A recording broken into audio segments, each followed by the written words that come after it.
I'm the Tuzemi. Many people don dey drag Nigeria former Niger Delta militant leader Tom Polo over mutilation of Nigeria currency.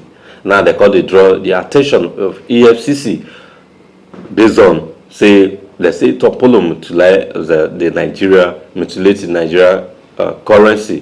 When we say that they spray and they step on the currency. Now EFCC don also respond by saying nobody is above the law. Now the matter be say most of them EFCC not really know wetin dey happen. Now people dey draw their attention.